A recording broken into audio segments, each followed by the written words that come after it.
America వీసాలపై మరొకసారి Trump shock ఇచ్చారు. Visa జారీ నిబంధనలు మరింత కఠినతరం చేసింది అగ్రరాజ్యం. డయాబెటీస్, ఒబేసిటీ ఉంటే అమెరికాకు నో వీసా. హార్ట్ పేషెంట్లకు కూడా అనుమతి నిరాకరణ చేస్తుంది. ఎంబసీలు, కాన్సులర్ కార్యాలయాలకు ఆదేశాలు ఇప్పటికే అమెరికా సర్కార్ జారీ చేసినట్లుగా తెలుస్తోంది. It's very simple. మీకు డయాబెటీస్ ఉందా, మీరు అమెరికా వెళ్ళలేరు. మీకు హార్ట్ డిసీజెస్ ఉన్నాయా, మీరు అమెరికా వెళ్ళలేరు. మీకు ఒబేసిటీ ఉందా, మీరు అమెరికాకు వెళ్ళలేరు. It's very simple. సో మీరు అంతా హెల్దీగా ఉంటే మాత్రమే మీరు అమెరికాకు వెళ్ళడానికి అర్హులు అవుతారు. ఇప్పుడు ఈ కొత్త నిబంధనని అమెరికా గవర్నమెంట్ ఇంప్లిమెంట్ చేయబోతోంది. ట్రంప్ ఈ కొత్త నిబంధనను ఇంప్లిమెంట్ చేయబోతున్నాడు.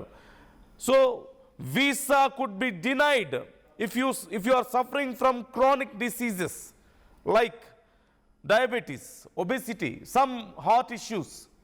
సో ఇక నుంచి భారతదేశం నుంచి అమెరికాకు వెళ్ళి అక్కడ ఉద్యోగాలు చేస్తూ, అక్కడ వ్యాపారాలు చేస్తూ, అక్కడ సెటిల్ అయిపోయినటువంటి యువతీ యువకులు వాళ్ళ తల్లిదండ్రుల్ని అమెరికాకు తీసుకువెళ్ళాలి అనుకుంటున్నారా, అక్కడ సెటిల్ అయిపోదాం అనుకుంటున్నారా? It's not that easy. ఇక నుంచి అది కష్టం. మీ పేరెంట్స్కి ఒకవేళ డయాబెటీస్ ఉందా, వాళ్ళు రావడానికి అవకాశం ఉండదు. మీ పేరెంట్స్కి ఇంకేదైనా హార్ట్ డిసీజెస్ ఉన్నాయా, వాళ్ళు రావడానికి ఉండదు. ఒకవేళ ఒబేసిటీ ఉందా, అయినా కష్టమైపోతుంది. అంటే ఇప్పుడు ఏంటి, అక్కడ ఉన్నటువంటి మన భారతీయ విద్యార్థులు వాళ్ళ తల్లిదండ్రులు సహజంగా వెళ్ళి అక్కడ సెటిల్ అయ్యి ఉద్యోగాలు చేస్తున్నటువంటి విద్యార్థులు, ఉద్యోగస్తుల తల్లిదండ్రులు అంటే వయసు మీద పడిన వాళ్ళు ఉంటారు. అంటే సుమారు ఎంత తక్కువగా వేసుకున్నా ఒక 50 ఏళ్ల నుంచి 60 ఏళ్ళు ఉండొచ్చు, 70 ఏళ్ళు ఉండొచ్చు. అలాంటి తమ తల్లిదండ్రులు తమ దగ్గర పెట్టుకుని జాగ్రత్తగా చూసుకోవాలన్న ఆలోచన పిల్లలకు ఉంటుంది.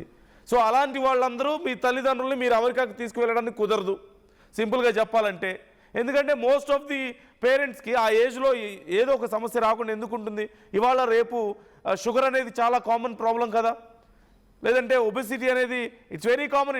Of course it's in US. ప్రపంచంలోనే అత్యధిక మంది ఒబేసిటీ కలిగిన వాళ్ళు ఎక్కడ ఉన్నారంటే అమెరికాలోనే ఉన్నారు. కానీ బయట దేశాల నుంచి ఒబేసిటీ ఉన్న వాళ్ళు మాత్రం అమెరికాకు రాకూడదు.